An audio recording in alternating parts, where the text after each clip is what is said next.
Hello and welcome aboard. My name's Andy and I'm going to take you through the safety information in case there's ever an emergency on board. As you know, this is one of the newest and safest ships in the world, but if and only if there is an emergency, you do need to know what I'm about to tell you. In the event of an emergency, you will hear 7 short blasts followed by 1 long blast on the ship's speaker system. No matter where you are, you will hear them and they will sound like this.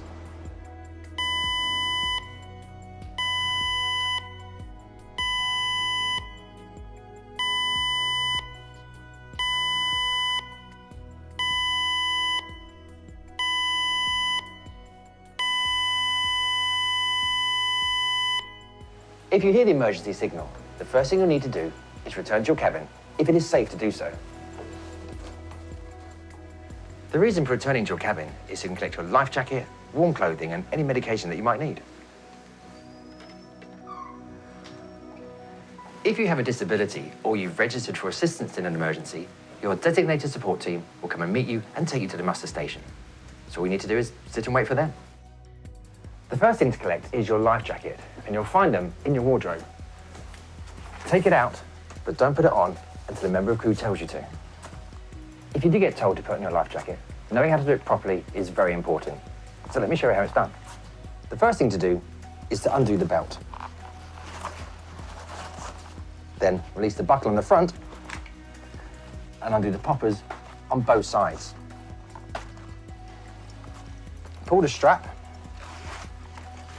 and then put your arm through the strap, ensuring that the red strap goes on your back. And put the jacket over your head.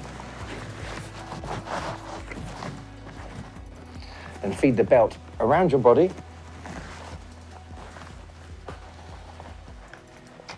Into the buckle, pull tight, and then wrap the excess around, tucking it into the side, and ensuring that the grab strap remains free at all times. So that's how to put on your life jacket if you have to. But remember, only do so if you're told to by a member of the crew. So with your life jacket, warm clothing, your key card, and any medication that you may need, you want to have you ready to leave the cabin. If you can't find your key card, then don't panic. That's the one thing you can do without if you can't find it. Your priority is to get to the muster station where you need to assemble. If you take a look at the back of your cabin door, you will see this emergency instruction poster, which shows the escape route that you'll need to take to get from your cabin to the muster station. You'll see your cabin marked with a red dot. And from your cabin, there's a primary escape route which is marked with a solid green line. If by chance the primary escape route is not passable because it's blocked or there is smoke, you will need to take the secondary escape route instead, and that is marked with a dashed green line. After you finish watching this video, please take just a moment to check the post on the back of your door to check which are the escape routes for your cabin. Whichever route you take, there'll be additional low-level lighting as well as crew members to help guide you the safest way. On your way to the muster station, if you encounter smoke, you'll need to take an alternative route. The problem is that smoke inhalation can be very serious, as it can very quickly incapacitate a person regardless of how fit and strong they may be. But if you have no other choice than to pass through smoke, you'll need to keep close to the floor and crawl if necessary. Breathe slowly and move quickly through it. Throughout the ship, there are fire doors, which will close automatically in the event of a fire to stop it from spreading. If you need to pass through a fire door which is closed, push down on the handle and it will open automatically. When you get to your muster station, have your key card to hand so they can quickly check you in and mark that you're safe. If you lose or couldn't find your key card, tell the crew member when they ask you for it and they'll be able to manually find you on the ship's register. As soon as you're checked in at the muster station, you just need to calmly wait for further instruction. In the unlikely event that we ever need to abandon ship, you will be escorted into one of the lifeboats. As soon as the lifeboat is full, it will then be lowered down into the water. At all times, you just need to wait for instruction from the crew for what you need to do. Every crew member is highly trained for what to do in an emergency, and they all take part in weekly safety training exercises. Which is why you can put your full confidence in them to tell you exactly what to do for you to stay safe. In the very unlikely event you'll be told to enter the water, the procedure for this is: step to the edge, check that it is clear below, hold your jacket, cover your nose.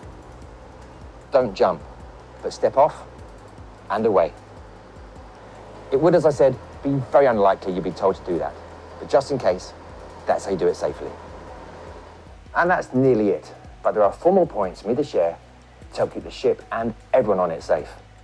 If you see a fire or smell smoke on board, go to the nearest fire call point, press it firmly and wait for assistance to arrive. The safety centre will know precisely where you are, and when assistance arrives, tell them what you spotted or what you are concerned about. Once again, every crew member is highly trained with our safety procedures, so as soon as they know what the problem is, they'll be able to deal with it immediately.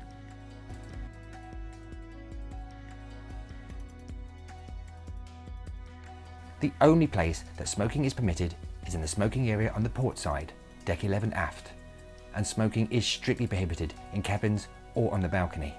It's also worth mentioning that it's illegal to throw any waste overboard at sea, so please do not throw anything over the side, use a bin instead. Because of the way certain doors are designed, you will find that they may have raised bottom edges to keep water out, so you'll need to be careful whilst passing through exterior doors so as not to trip. When you're outside, depending on the weather, you may need to take extra care not to slip on wet decking. It's as simple as that. The last thing you need to know is what to do if you see somebody fall overboard, or even if they're already in the water. If you see someone fall overboard, you should immediately call out, "Man overboard." If you're on your own, find the nearest life ring, pull it out, and throw it towards the person in the water. Immediately after you've done that, go and find a crew member whilst calling out, "Man overboard."